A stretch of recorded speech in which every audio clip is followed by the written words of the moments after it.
Hi friends, welcome to my channel. My name is Lynn and I am going to start my card off with a little bit of stenciling. I've already pressed out my design. This is Songbird Serenade by Crafty Meraki. It's part of the latest release. And this prestacular plate is rather large. It pressed out all of these elements. And this panel is 5x7, so you can see how big the design is. And I did press it onto 100% cotton card. The coordinating layered stencil set is really nice. It makes quick work of coloring all of this in. And I'm trying to brush on the color in a way where I'm still adding a little bit of, some areas that are lighter, some areas that are darker. And it is a layered stencil set, so by design, each of the layers is meant to be a different color. So the first layer that you would put on would be your lightest color, and then as you layer more color on top, in theory, you should use darker colors, and that way you get a little bit of dimensionality with the coloring. But I'm actually, as I'm stenciling, I'm kind of feathering things out a little bit, and that way it looks a little bit more natural. You don't have a lot of those hard lines, and the stencil just really helps to make everything go a lot faster because it blocks off the areas that don't shouldn't get colored in. And so I feel like it's just a lot faster than actually coloring this image with, say, alcohol markers. Now, the stencils I really love. They're pretty cleverly designed. So on the left, there's actually this little heart. And that heart isn't part of the design. That heart is actually the registration mark. So when you go to stencil your first layer, you want to ink through that heart. And then every layer subsequent to that, you would just line up the heart that's been cut out of the stencil with the heart that you inked up onto your panel. And why that's important and why it's clever is that some of the stencils have 2 or 3 layers to them. And so you just look at the numbers and then line up each of the hearts accordingly. Now, I did all of that a second time, but for the second panel, which is on the left, what I did was after I pressed out the first design, which was inked in black, without inking up the prestacular plate a second time, I just ran it through another and pressed it onto another card panel. And the result is that because there's still a little bit of residual ink on the plate, I got a softer second impression that kind of gives me that no line color effect. And I really love that you can kind of get a little bit of a 2-for-1 each time you run your plates through. So you can ink it up the one time and get that nice crisp black outline that prestacular plates are so known for. And then you don't have to ink it up again and just run it through, and you get this second version that is softer. And so it looks really different once you see them side by side. The effect of it is pretty different, even though I use mostly all the same colors. The only difference was in the wings. For one of the hummingbirds, I gave it green wings, and then for the second one I gave it purple wings. So otherwise all of the other colors are the exact same inks, but you can see the difference that dark black lines make to having the softer gray lines. So now I'm going to mix and match these pieces and create 3 cards. So I'm going to start off this first card with an embossed panel. So I rated my stash of panels that I have quite a high stack of them now. A lot of them are just leftover embossed panels. Some of them are inky panels that I've made, and I just want to try to make my way through and start using them up. So I am going to start the card off with an embossed panel, white on white. I love the look of that. And then I've die cut out of the Timeless Frames, which is a new die set that just released at Crafting Meraki. And I backed that frame with some vellum. Now, even though behind the frame, behind that opening of the frame, it's still white, which, I don't think it's very distracting at all. I just really like the look of the vellum. It makes everything kind of soft and it makes it look a little bit more solid so that that pattern of the embossing doesn't come through. And it just helps to make it so that you can kind of read the design a little bit better. But the reality is, because I chose to use the hummingbird that is the no line coloring version, I think adding that vellum just really helps to kind of further that whole softness of everything. Instead of having such like strong, crisp black lines, it just helps to really add that effect of keeping everything nice and soft. So I'm going to put some low profile foam behind this large die cut element. And I really love the size of this because you don't really need much more than just this spray and this hummingbird. On the A2 size card that I'm making today, it takes up quite a bit of your card. So you don't need much more than just this and a sentiment. But what's nice about it being so large is that it works really well on a 5x7 and a 6x6 card too. So if you like to make larger cards, this is going to be great for that. So while I continue to put this together, let me tell you about the giveaway hop that my video is a part of. So we're celebrating a new launch at Crafty Meraki. So if you expand the description box below, you're going to find a link to a playlist where you can watch even more inspiration featuring some of the new products that have hit the store. As well, in the description box, you're going to find a link to Rafflecopter. And that's where you can go to enter for a chance to win a gift certificate to shop at Crafty Meraki. So you'll find all of the information and details and deadlines for entering.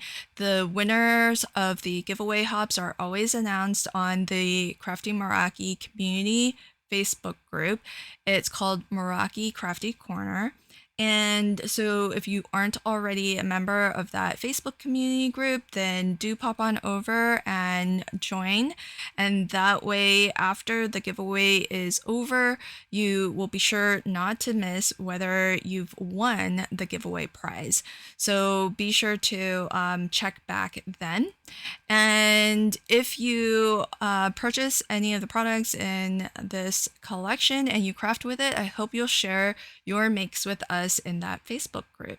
So I've got my sentiment popped up on some 3D glue gel, which is what I like to use to adhere elements, and especially when they are going over an uneven surface, I find the glue gel is just a lot easier because that glue can kind of spread and go where it needs to go and still keep everything nice and level.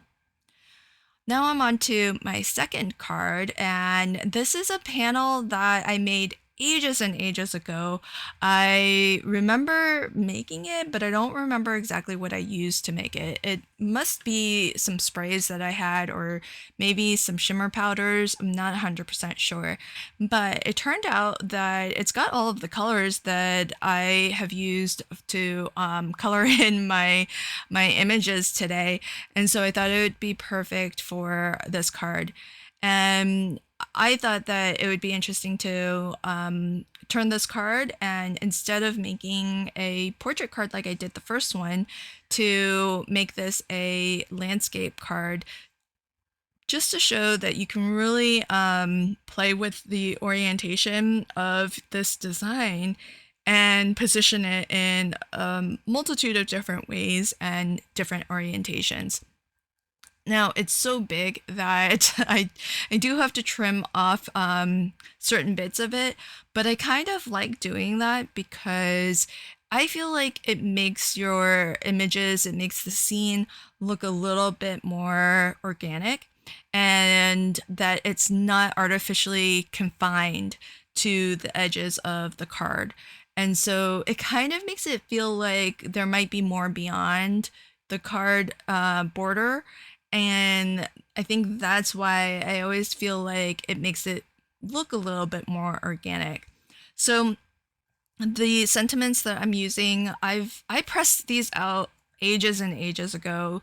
It's from a beautiful sentiment prestacular plate, also by Crafty Meraki, and it's one of the ones where there's a single prestacular plate that you can kind of press out like a boatload of sentiments in one go, and then there's a single die that cuts all of them out. And so I just have a stash of them off to the side, and whenever I need a sentiment, I'll just dig through that stash.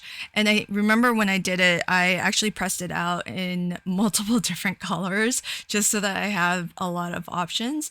And it turned out that I've got this lovely blue that matches really well with my hummingbird. So that's what I chose to use on my card today. Now, onto my third and final card. So I only inked up 2 of the Songbird Serenade Prestacular plate. And so I've already used my 2 hummingbirds. All that I have left now are the leaves.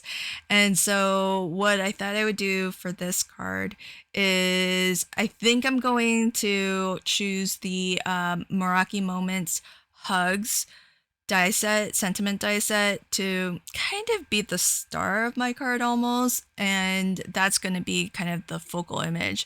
I really love the Meraki Moments sentiments. The font is so lovely, and they are large, and so they really can hold their own as a focal image. So I've die cut out timeless frames. This is a set of nested frame dies that you can get as part of the new release from Crafty Meraki, and I've backed this one with a nice soft yellow. And the cover die pattern that I use is also from Crafty Meraki. So what I'll do is I'll leave links to everything in the description box below. I love that Crafty Meraki just has a full line of products, and so you can always mix and match previous releases with the new products that come out. And the Meraki Moments has become one of my favorite sentiment sets because the die version, because you do have them in stamp, glimmer, and dies, which is really wonderful. And the die version I particularly love because there's actually 2 layers of shadow layers, and so you can actually build up quite a bit of dimension with them.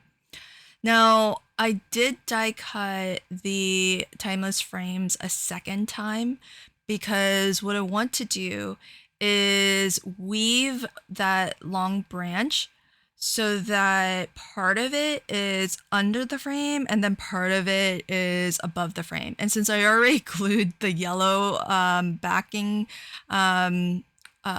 to the first frame, I wasn't able to tuck this branch behind it anymore. But actually that worked out for the better because I kind of like the extra dimension that layering up a second frame gives you. And so I actually, and you could die cut it several more times if you want to give it even more dimension. But what I'm actually going to do is use some 3D glue gel, which I prefer to foam sometimes, especially when you have like a small, delicate die cuts. Getting foam behind each of these little areas would be tough. But if you don't have 3D glue gel, then you can just die cut the frame another maybe 2 times and just layer it behind there, and that would have a very similar effect. And it'll make it look even more solid than the glue gel does. So what I like about that dimension is that it almost looks like it kind of gives the look of maybe a shadow box almost, and so I kind of like that. And I am going to use my sentiment hugs as the main focal image. And because I still had that bit of vellum left over, I'm going to go ahead and die cut one of the hugs shadow layers out of vellum, and then glue my sentiment on top of that. And again, I use the version that is more like that no line color effect, which I really love. I don't actually have a nice, kind of light gray or something that you would typically use for no line coloring. And so kind of like that hack of just running your plate through a second time and and getting that effect. So I'm gonna try to center my sentiment on here first. I do have that extra branch hanging out on that top right corner, but I'm not gonna glue it down just yet because I really want to make sure that my sentiment is in the right spot before I glue it. Now here I am going to use some foam, and the reason why I am using foam is because I really want to be careful not to have any of that glue gel visible, even though it dries clear. Because there's vellum behind here, I'm trying to only put foam where there's the white cardstock so that it's not visible. And the glue gel kind of comes out a little bit blobby. It's a little bit hard to control exactly where it goes. And I don't have the most fine tip nozzle on this sort of like gun that I'm using to dispense my glue gel. So it's hard to kind of get it in just those areas where there's white cardstock. And so that's why I use the foam this time around. But I kind of am loving the look of the vellum and how soft that is, and the dimensionality of it too. You can kind of see the shadow effect that it creates. And now that I know that my sentiment is positioned where I want it, I can add this final element here just to help frame everything out a little bit. So here is a final look at the 3 cards that I made that feature some of the new products to hit the shop at Crafty Meraki. This is the Timeless Frames and the Songbird Serenade. And for my second card, I actually used the main focal image of Songbird Serenade. And I did quick coloring with the coordinating stencil. It's a layered stencil. There's lots of layers to it. I think in total there's something like 9 layers, but you can see that it helps to add some shadows and add some dimension to your coloring, which I think is just gorgeous. And the Prestacular plate does also come with a coordinating die that cuts out this main focal image, but as well some additional sort of foliage elements that you can use and build up your floral clusters or use them on their own, like I did for the hugs card. So I'll leave links to everything in the description box below if you want to check out anything for yourself.